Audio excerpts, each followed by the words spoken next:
Hi there, Professor Joe Omani here. Just wanted to have a little bit of reflection on something I see fairly often and have just seen with a client, very successful client, and that is the different types of consultancy company. And I'm talking about small firms here. So this is a very old but very wonderful book, David Meister's Managing the Professional Service Firm.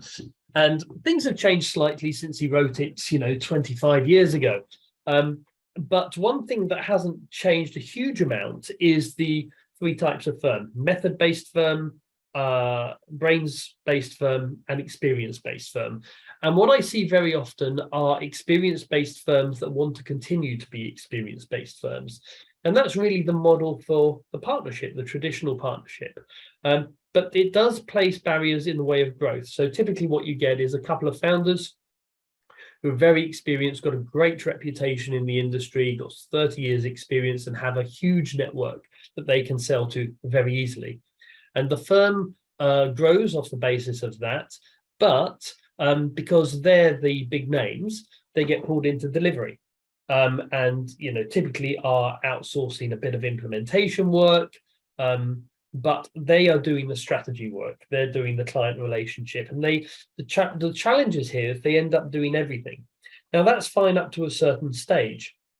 So you build the firm, but once you've got sort of 20 to 30 people, perhaps doing a bit of implementation, perhaps doing some slides, perhaps doing a little bit of program management, engagement management, that type of stuff. The firm has a choice, and it either carries on being an experience-based firm. If you want to be an experience-based firm, then typically you buy in other partners.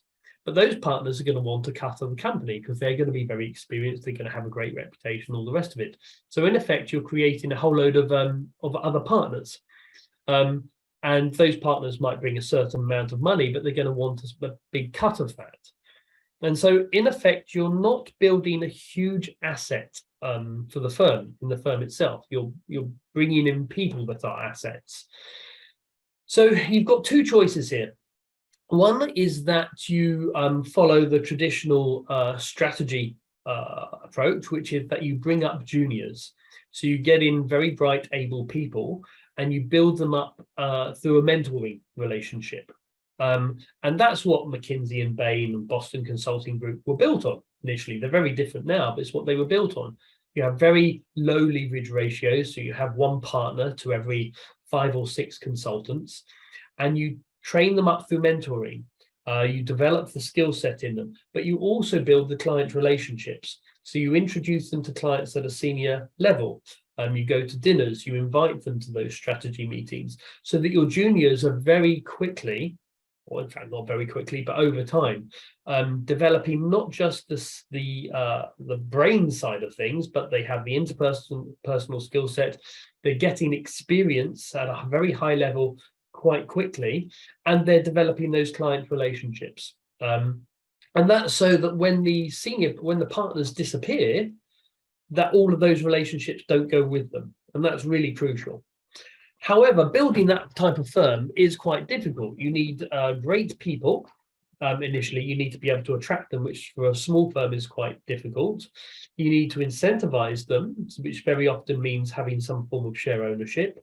And you need to spend the time mentoring these people. And that's absolutely crucial, that relationship. Now, the other strategy that you can take is to shift the firm from an experience-based firm to a brains-based firm.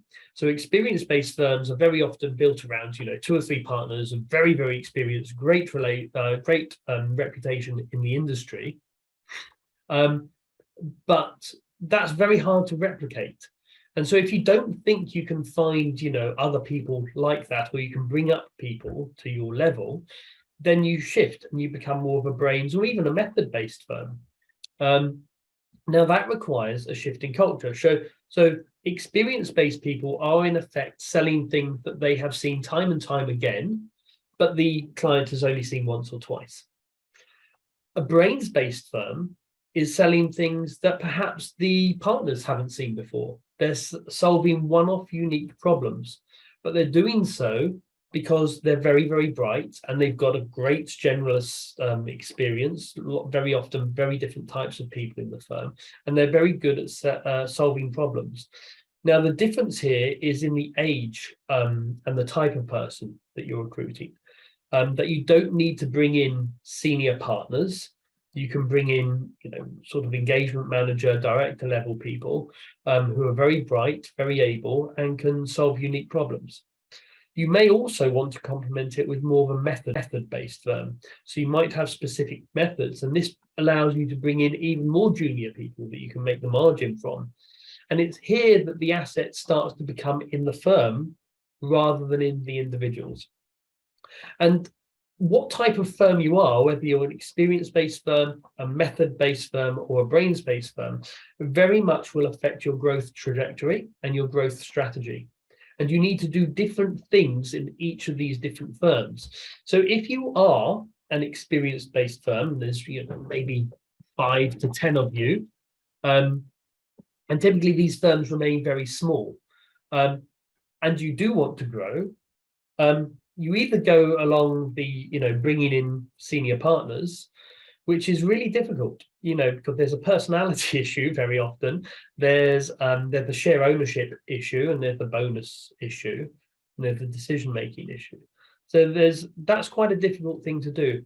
Or you think, well, I'm going to actually shift slightly in what I'm doing. I'm going to recruit brainy people who are going to solve strategic problems, but they're going to be more unique problems for the client. Or you start to think, well, let's think about implementation. Let's think about methods. What methods and processes can we build that will allow me to sell junior packages? Or, what software, what benchmarking tools, what SaaS products can I develop from the data that I've got in the company and the experience that I've got that we can sell alongside my experience? Because with these types of firms, you need to be thinking, with any type of firm, you need to be thinking, well, in 10, 20 years' time, when I retire, what do I have? And if you've got a partnership model, perhaps you won't have much at all. You might be able to sell your shares back into the firm if you've got enough people who want to buy them. But if your asset is you, then when you retire, there's not much there. Whereas if you have a good competent system that recruits and trains up brainy people, then you've got an asset in the competence system of the firm. Or with an experience-based firm, you have an asset in the method of the firm. So you need to think about, what the asset is and what you want the asset to be in 10 years' time. Sorry, just talking off the top of my head here. I hope that was useful, but it's really a story for people that are experience-based. And that's a lot of small firms. Perhaps you don't want to grow. Perhaps you like the interesting work and you're happy, keeping it small. But it does raise challenges when you decide to grow. I hope that's useful. Cheerio.